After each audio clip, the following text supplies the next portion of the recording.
Hello everyone and welcome back to the channel. आज के इस वीडियो में हम बात करेंगे कि आपकी जेईई मेंस 2021 के रैंक के अकॉर्डिंग आपको कौन कौन सा कॉलेज मिलेगा। कॉलेज में हम सिर्फ बात करेंगे एनआईटी की, ट्रिपल आईटी की और जीएफटीआई की। इन तीनों में एडमिशन जो है, इन तीनों कैटेगरीज के जो कॉलेज हैं, इनमें एडमिशन होता है जोसा और सीसैप काउंसलिंग के थ्रू। तो आज के इस वीडियो में हम पूरा ओवरऑल कट ऑफ देखेंगे जोसा और सीसैप के अंदर कितना कितना रैंक अगर आपका है तो आपको इन एनआईटीज, ट्रिपल आईटीज और जीएफटीआईज के अंदर एडमिशन मिल सकते हैं। और लो परसेंटाइलर्स के लिए ये खास वीडियो बनाया गया है कि लो परसेंटाइलर्स का बहुत क्वेरी होता है कि हमको क्या एनआईटी में एडमिशन मिल जाएगा, ट्रिपल आईटी में मिल जाएगा या जीएफटीआई में मिल जाएगा।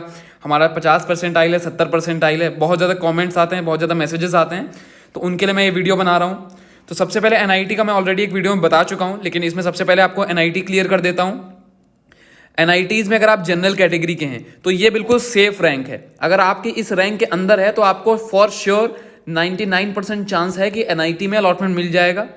एंड जनरल के लिए वो है 60,000 रैंक, ईडब्ल्यूएस के लिए है 65,000 रैंक, ओबीसी के लिए है 75,000 रैंक, एससी कैटेगरी के लिए है 2 lakh rank and ST category के लिए 3.3 लाख रैंक।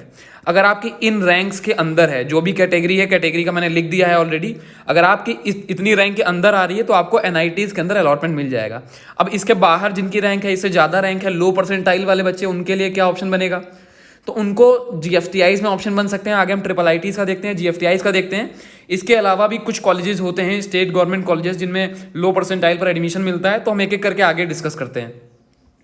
तो उससे पहले मैं बता दूं, जिन बच्चों को ना पता हो, वैसे हम काफ़ी सारे वीडियोस में हम बता चुके हैं, लेकिन जिन बच्चों को नहीं पता है उनको हम अपने पर्सनलाइज एक्सपर्ट काउंसलिंग सेशन के बारे में बता देते हैं।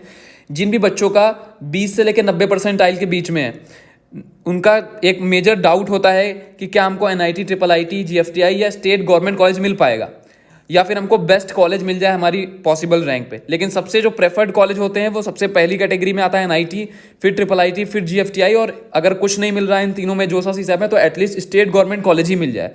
तो अगर आप हमारी पर्सनलाइज काउंसलिंग सेशन के अंदर इनरोल करते हैं तो आपको काफ़ी सारा इसके रिलेटेड गाइडेंस दिया जाएगा कि आपको कौन कौन से एनआईटीज़ मिल पा रहे हैं, आपको कौन कौन से ट्रिपल आईटीज़ मिल पा रहे हैं, कौन कौन से जीएफटीआईज़। अगर आपका परसेंटाइल बहुत कम है तो आपको कौन कौन से स्टेट काउंसलिंग के थ्रू आपको कौन कौन से गवर्नमेंट कॉलेज मिल पाएंगे।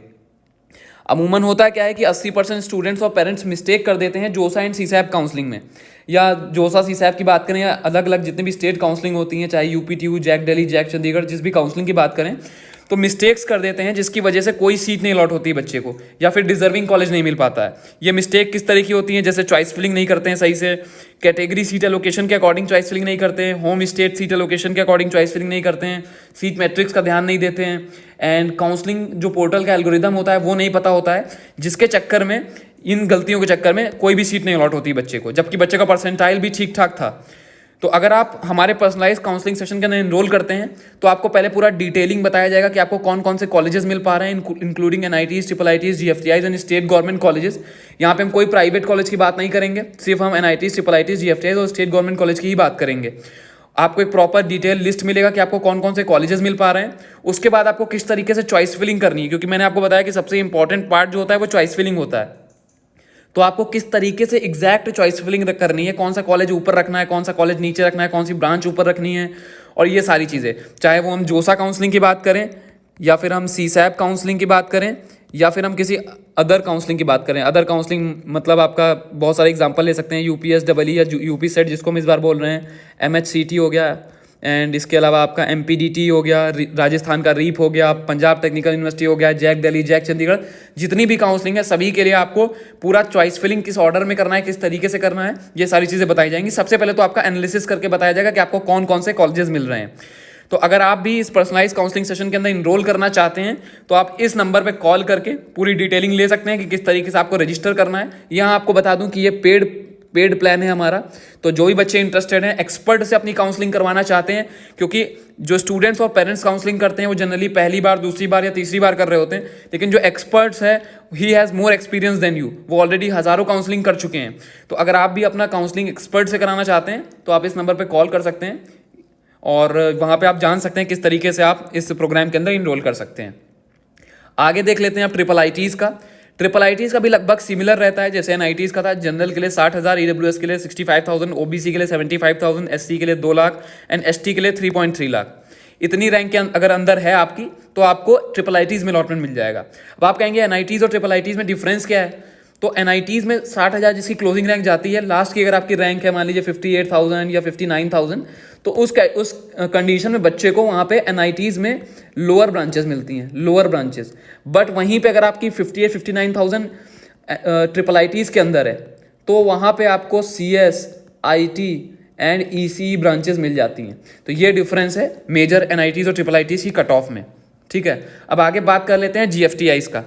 GFTIs, तो GFTI जनरल कैटेगरी के जो बच्चे हैं 1 लाख रैंक तक, EWS 1.1 lakh, OBC 1.25 lakh, SC 3.3 lakh and ST category 6 lakh तक। इसके बाहर जनरली GFTI नहीं जाएगा। कुछ कंडीशंस होते हैं, अगर आपका होम स्टेट रिलैक्सेशन देता है आपके GFTI में तो उस केस में 3, 3.5, 4 लाख, 5 लाख जनरल रैंक पे भी हो जाता है एडमिशन, लेकिन सभी केसेस में पॉसिबल नहीं होता है। इसके अलावा मैंने बताया कि जिन बच्चों का भी लो परसेंटाइल है, अब किसी का 10 है, किसी का 20 है, 25 है, तो उनको जनरली इसके अंदर तो कुछ नहीं मिलने वाला जोसा और CSAP के अंदर।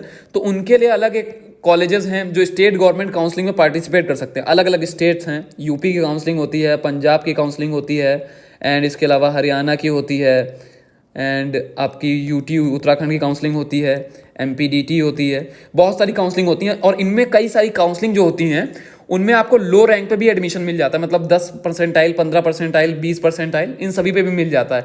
तो ये बच्चे इन गवर्नमेंट कॉलेज में, इन स्टेट्स के गवर्नमेंट कॉलेज में भी चाहें तो एडमिशन ले सकते हैं।